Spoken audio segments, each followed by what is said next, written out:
हाँ जी उत्तम भाई। हाँ जी सर, नमस्ते। नमस्ते भाई, क्या कहना चाहिए? मैं पिछले बार आपके शो में आया था, मैं बताया था एक ब्लाइंड हूँ और पीएचडी स्कॉलर हूँ, और जहाँ बात चल रही थी एक्स मुस्लिम्स की, तो मैं भी एक्स हिंदू हूँ। और उस बार अपनी जर्नी छोटी सी बताया था। पूरी जर्नी तो मैंने गालिब का जो शो था इंसानियत का सफ़र उसका जो छठा एपिसोड है उसमें मैंने बताया था। तो मेरा जो भी इन्फ्लुएंस है एक्स मुस्लिम जो मूवमेंट था, उसके कारण ही है। मेरे आज 2-3 क्वेश्चन हैं आपसे पूछूं? जरूर सर, आप बनाए थे कि आप मुझसे सवाल पूछें। आप तो खुद ऑब्वियसली इतने पढ़े लिखे एजुकेटेड इंसान हो। जी जी। सर, जो पहला चीज़ है, जो अभी रोहिंग्या का जो क्राइसिस चल रहा है रोहिंग्या लोगों का, तो इंडिया में अभी 40,000 से ज़्यादा रोहिंग्या यहाँ पर हैं। और दिल्ली में और कुछ जम्मू कश्मीर में और कुछ जो है यहाँ पर जो हमारा नॉर्थ ईस्टर्न जो स्टेट है वहाँ पर रहते हैं। तो अभी बात ये आई है, कल परसों एक न्यूज़ आई थी कि जो हमारे मोदी गवर्नमेंट के जो सेंट्रल मिनिस्टर हैं हरदीप सिंह पुरी, उन्होंने जी। कहा कि जो जो भी रोहिंग्या है हम उनको घर देंगे, मतलब जो इकोनॉमिक वीकर सेक्शन के लिए दिल्ली में जो बना है।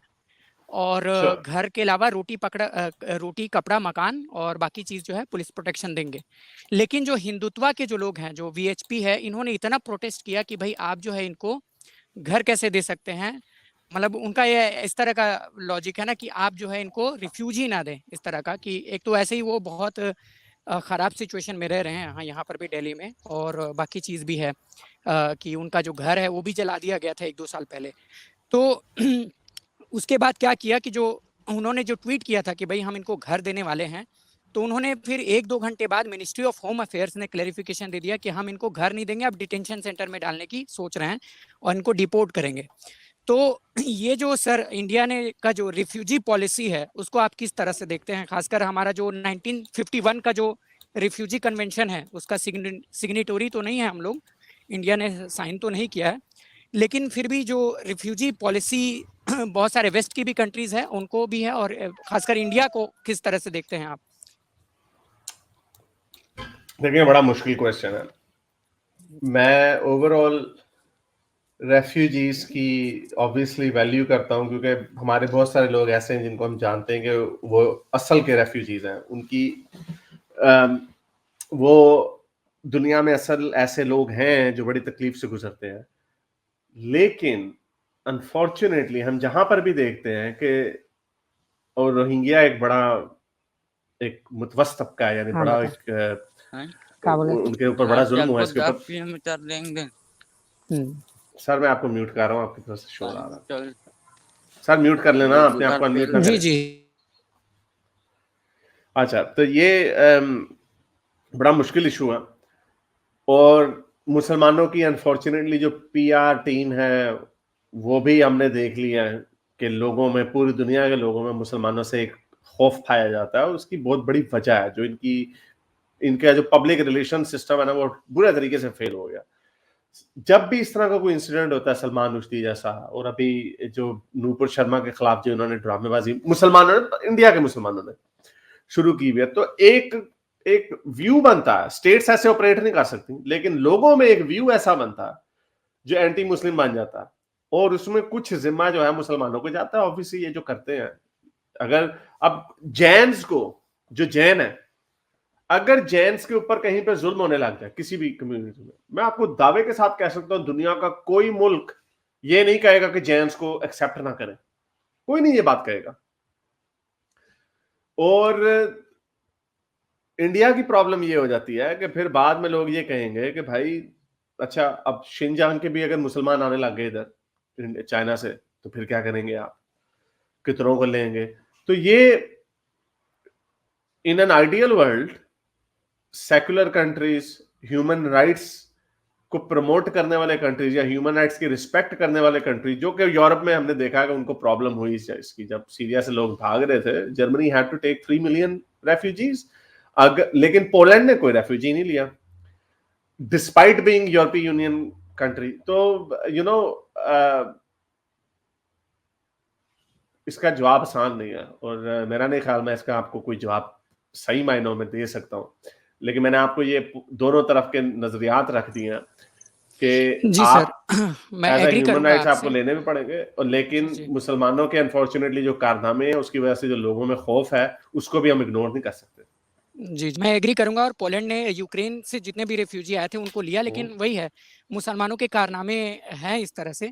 लेकिन इसी में मेरा जो सेकंड पॉइंट है, जिस पे आपसे तो पूरी तरह से एग्री कर रहा हूँ इस चीज़ को लेके, लेकिन मैं चाहता हूँ कि जो एक्स मुस्लिम्स हैं, जो परसिक्यूटेड हैं, खासकर जो एथिस्ट हैं, उनको इंडिया जो है कम से कम रिफ्यूज दे। यस परसिक्यूट जिनको हो रहा है, खासकर चाहे पाकिस्तान में हो, ईरान में हो, क्योंकि यस ब्लास्फेमी जो है 15 कंट्रीज में अभी भी ब्लास्फेमी जो है पनिशेबल एज अ क्राइम है।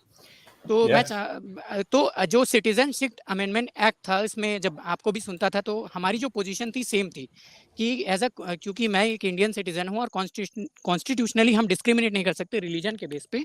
तो इनको एक कॉलम ऐड करना था कि भाई हम परसिक्यूटेड एक्स मुस्लिम्स को और एथीस्ट को सिटीजनशिप भी दे देंगे बाद में, नेचुरलाइजेशन के थ्रू जो सिटीजनशिप होता है। तो इंडियन गवर्नमेंट को कम से कम इतनी तो सोचनी चाहिए कि जो एथिस्ट जो आ रहे हैं, परसिक्यूटेड है, अब इसके लिए मैं ये कहूँगा कि भाई आप प्रोसीजर बना लो जिस तरह से बाकी वेस्टर्न कंट्रीज में है। आप इंटरव्यू कंडक्ट कर लो, बाकी चीज़ें कंडक्ट, बैकग्राउंड चेक कर सकते हो कि भाई सच में एक्स मुस्लिम्स आ रहे हैं कि उनके जगह कोई रेडिकल पाखंडी आ इस्लामिस्ट, रहा। हाँ, पाखंडी ना आ जाए। तो क्योंकि हमारे बहुत सारे जो दोस्त हैं जो एक्स मुस्लिम मोमेंट्स के हैं, वो बहुत सारे हैं जो रिफ्यूज सीख कर रहे हैं, और साउथ एशियन कंट्रीज में इंडिया अभी भी सेफ प्लेस है। जहाँ टुन्नी लोग पावर में नहीं है, उसके अलावा जैसे मेरा स्टेट है छत्तीसगढ़ और बाकी स्टेट है, बहुत पीसफुल है। तो इंडिया जो है ये तो कर सकता है कि हार्ड कोर रेडिकल मुस्लिम्स को ना ले, लेकिन एक्स मुस्लिम्स को ले ले एज ए सिटीजन और रिफ्यूज तो दे। चले, ये इसके ऊपर हमने ऑब्वियसली पहले भी बात की हुई और आपकी बात बिल्कुल ठीक है, आई एग्री विद यू के। और जो मेरी सबसे बड़ी इसकी से एक जो वो थी, जो ग्रीवेंस थी, ये जो सीए का जो बिल था, एक तो ऐसा ऐसा कंट्री आप ये हरकत कर नहीं सकते कि आप एक ग्रुप को डिलिबरेटली इग्नोर कर दें। ये वही अगेन बात है, बट आई अंडरस्टैंड ना, दूसरी साइड का आर्गुमेंट भी समझता हूँ, इसलिए मैं कोई आंसर नहीं दे रहा इसके ऊपर, क्योंकि ऑनेस्टली स्पीकिंग मेरे पास आंसर है नहीं इसका। लेकिन एक्स मुस्लिम के हवाले से इसमें इसमें तो वाकई भाई, अगर पाकिस्तान से कोई एक्स मुस्लिम आता है, कहीं बांग्लादेश से एक्स मुस्लिम आता है, तो वो तस्लीमा नसरीन को आपने लिया, तस्लीमा नसरीन ने क्या बुरा कर दिया? कुछ भी नहीं किया। हाँ, वो टुन्नी फिलॉसफी से एग्री हो सकता ना करते हो एक्स मुस्लिम्स जो है पाकिस्तान से अगर या बांग्लादेश से आए, क्योंकि वो फिर जाहिर बात है, वो रिलीजन को छोड़ते हैं तो वो ट्रू सेकुलरिस्ट बनते हैं। तो वो उसका मतलब ये तो नहीं कि जो टुन्नीज्म को फॉलो नहीं करता वो इंडिया के साथ लॉयल नहीं हो सकता या वो इंडिया की वैल्यू नहीं कर सकता। बहुत सारे लोग, हम लोग जब बाहर के मुल्कों में जाते हैं, तो और स्पेशली जो एक्स मुस्लिम है, वो उस कंट्री से लॉयल हो जाते हैं। क्यों? क्योंकि हमें पता है इस बात का, मुझे पता है इस बात का कि मेरी जिंदगी को जो अहमियत हासिल है, वो अगर मेरे पास ऑस्ट्रेलिया का पासपोर्ट ना होता तो ना होता। जो उसी तरह अगर आपको इंडिया अगर किसी एक्स मुस्लिम को लेता है, तो वो इंडिया के साथ लॉयल रहेगा। और आपने जैसे कहा कि बड़ा इजी है इसका टेस्ट लेना। आप एक्स मुस्लिम, आपको कुछ कहने की जरूरत ही नहीं है। आप जो असल एक्स मुस्लिम होगा ना, आप उससे पूछेंगे प्राइवेट में कि आपके हजरत मोहम्मद के बारे में क्या ख्याल आता है, वो ऐसा ऐसा कोई अल्फाज बोलेगा जो असल मुसलमान कभी सोच भी नहीं सकता। तो बड़ा आसान है ये पता करना कि क्या कोई एक्स मुस्लिम सच्चा एक्स मुस्लिम है या झूठा एक्स मुस्लिम है। हम लोग तो जब प्राइवेटली चेक टेस्ट ले रहे होते हैं ना किसी एक्स मुस्लिम का, मोमिनों कभी रिकॉर्ड करके मोमिन के सामने चला देना, मौली मोमिनों के आसमान टूट जाने मोमिनों के। तो ये बड़ा आसान काम है। लेकिन ये अनफॉर्चुनेटली ऑब्वियसली मैंने तो अक्सर इधर भी बात की है कि इनका जो वेटिंग प्रोसेस है, इसको वेटिंग प्रोसेस जो कहते हैं, कि इन एक्स मुस्लिमों का वेटिंग प्रोसेस करना, हम आपको क्वेश्चनेयर दे देते हैं, बड़ा आसान है। तो उनको रिकग्नाइज कीजिए कि यह एक बहुत जी, बड़ा आप लोग तो सोल्यूशन क्वेश्चनियर बन फ्रेम भी सकता है। कर सकते हैं, मुझे लगता है, क्योंकि आप लोग जिस नहीं तरह से लेकिन कर हम रहे हैं ट्विटर पे। नहीं लेकिन और हम लोग नहीं लेकिन हम लोगों की वो ऑफिशियल तो नहीं ना होता, उसको कोई इंडियन और फिर जब गवर्नमेंट तो ये नहीं ना लॉ ऑफिशियल। बनेगा, मैं ये कह रहा हूँ कि जब लॉ बनेगा तो कंसल्टेशन होती ही है, बड़े सारे जो पॉलिसी एक्सपर्ट्स होते हैं मिलते हैं। हाँ, तो उसमें इंडियन सिटीजन भी राय दे सकता है, तो हम लोग क्वेश्चनेयर बना के दे देंगे कि भाई ये देख लो, ये सारे क्वेश्चनेयर हैं, हाँ पूछ लो। यदि एक्स मुस्लिम होगा तो इस क्वेश्चनेयर को सही से जवाब देगा, और कोई छुपा हुआ मुस्लिम दो होगा साल वो तो फिर वो पकड़ा जाएगा। हाँ। छुपा हुआ मुस्लिम झूठ बोल देगा, गे बन जाएगा। हमें पता, बड़ी कहानियां, बड़े मुसलमान गे बन के बाहर के वीजे पीआर ले लेते हैं, परमानेंट रेजिडेंसी ले लेते हैं, बड़े बड़े झूठ बोल के ले लेते हैं।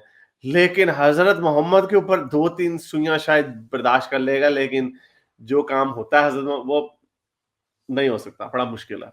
चले, बहुत शुक्रिया आने का सर, थैंक यू जी। बहुत बहुत बहुत बहुत शुक्रिया सर लेने का। मोहम्मद को लेते हैं। हाँ जी मोहम्मद भाई। या थैंक फॉर हैविंग मी। मेरा ये इनको जवाब ये था कि जैसे 20 लाख के करीब मेरा ताल्लुक पाकिस्तान से जो बंगाली हैं वो ऑलरेडी इंडिया में रिफ्यूज लिए हुए बैठे हुए हैं। फिर रोगनिया मुस्लिम जिनको बांग्लादेश और कोई नहीं ले रहा था, इंडोनेशिया, वो भी इंडिया जाके बैठ गए।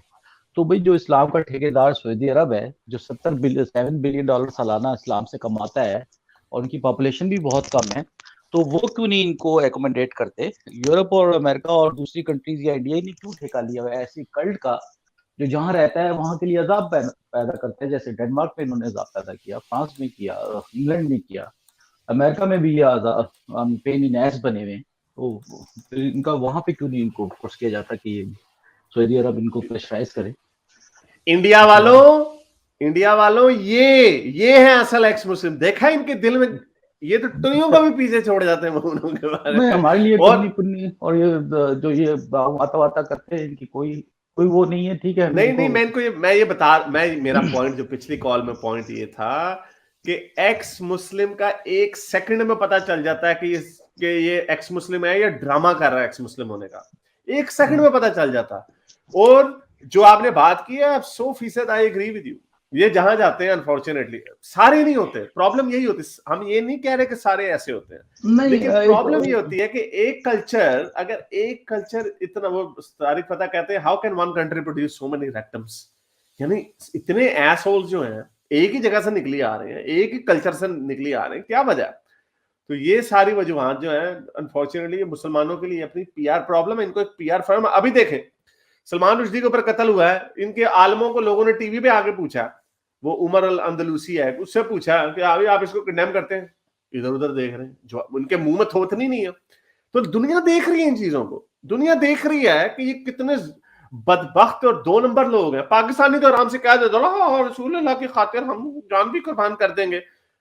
बाहर तो नहीं ना, ये पाकिस्तान में तो कह दोगे तो तुम्हें जय जय ही होनी है। लेकिन ये लोग जो बाहर के मुल्कों में रहते हैं, जिन्होंने टीवियों में इंटरव्यू देने होते हैं, वो तो इस तरह का बयान नहीं दे सकते, अंदर से उनके दिल में यही होता है। लेकिन उसका नतीजा ये निकलता है, गोरे कहते हैं यार कितने गंदे लोग हैं, कितने बुरे लोग हैं। इसलिए मेरा ख्याल अभी इमरान खान ने अभी बयान दे दिया है कि वो जी बड़ा गलत हुआ जो सलमान रुश्दी के खिलाफ हुआ। लेकिन क्योंकि बड़ी एक साइलेंस है, बड़ी एक बुरे तरीके की साइलेंस है पूरी इसमें ये मुस्लिम दुनिया में, और बल्कि सेलिब्रेट किया जा रहा है। तो ये इससे पता चलता है इनकी हकीकत क्या है। अब इंग्लैंड में चले जाएं, इंग्लैंड, साउथ हॉल, टोटिंग और जहाँ पे ये इनकी मेजोरिटी है, इन्होंने अपनी लड़कियों को कत्ल किया है। मैं जब भी वहां गया हूँ देखा जी एक आध बंदी कत्ल हो गई है, क्योंकि वो लोकल किसी से यानी शादी करना चाह रही थी। और इनका जो है इतना एक्सट्रीमिस्ट है। अच्छा, एक और मैं आपको बता दूं, जितना भी हम लोग कहते हैं सेकुलर मुस्लिम, ये सेकुलर रहते हैं सिर्फ 40-45 तक।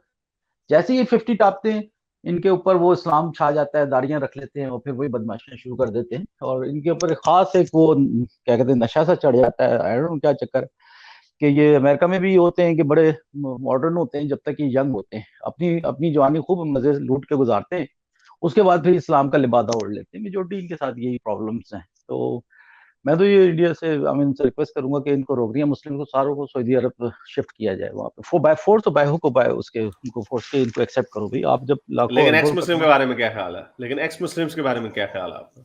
एक्स मुस्लिम तो देखें, जिस कंट्री में भी रहेगा उसकी प्रॉस्पेरिटी के लिए वो कुछ ना कुछ करेगा, क्योंकि उसका कोई डॉगमा नहीं है ना किसी किस्म का भी। वो तो मुल्क के साथ ही, हम लोग तो अब तो बाउंड्री के भी खिलाफ है। बाउंड्री नहीं होनी चाहिए हर मुल्क में, उसमें एटलीस्ट एक्स मुस्लिम के पासपोर्ट पे ही होना चाहिए फ्री ऑफ बाउंड्री। वो हर जगह जाके रह सकता है, क्योंकि वो जहां रहेगा वो उस मुल्क की तरक्की के लिए उसके लिए काम करेगा। क्यों? वो किसी एक आइडियोलॉजी को लेके नहीं चल रहा है, वो सिर्फ लॉ एंड ऑर्डर को लेके चल रहा है। हमारे एथिक्स जो है, हमारी जो मोरालिटी है वो बहुत हाई है। हम यहाँ तक के कजन्स मैरिज के भी खिलाफ हैं, हम छोटी बच्ची की शादी के खिलाफ हैं, हम क्या कहते हैं कजन्स मैरिज और ये सारी इस किस्म की फजूल चीजों के खिलाफ हैं। हम तो नहीं इस चीज को एक्सेप्ट करते ना, इन चीजों को। हम तो लॉ अबैंडेंट सिटीजन बन के रहना चाहते हैं। तो एक्स मुस्लिम को तो मैं समझता हूँ कि टॉप प्रायोरिटी मिलनी चाहिए तमाम कंट्रीज में, कि वो किसी के लिए हार्मफुल नहीं है, किसी चीज के लिए हार्मफुल नहीं है। इवन एनिमल्स के राइट्स के लिए भी खड़े होते हैं और बात करते हैं और सब कुछ करते हैं। तो मगर जो मजहबी लोग होंगे, समटाइम ये टुन्नी भी होंगे, वो हार्मफुल हो जाएंगे माशरे के लिए किसी ना किसी पॉइंट पे आके। वैसे चाहे वो जितने सेकुलर रहें, मगर समटाइम ये आता है शादी ब्याह के मामले में आते हैं तो वो अपना उनके अंदर से टुन्नीपन निकलता है, मुसलमानों में निकलता है और दूसरे और मजहब में, जुडिज्म में भी है। जबकि जुडिश अब तेजी से मजहब छोड़ते जा रहे हैं।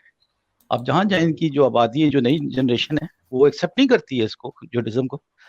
और इवन इसराइल जो है वो कोई जूइश कंट्री नहीं है, वो एक सेकुलर कंट्री है।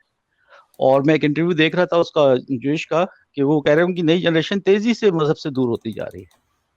तो हर जगह ऐसे ही हो रहा, हर जगह ऐसे ही हो रहा। मेरे इस नेक काम को जारी रखने के लिए मुझे पेपैल या पेट्रियन पे जरूर सपोर्ट कीजिए, ताकि मैं अपना पैगाम ज़्यादा से ज़्यादा लोगों तक पहुंचा सकूं।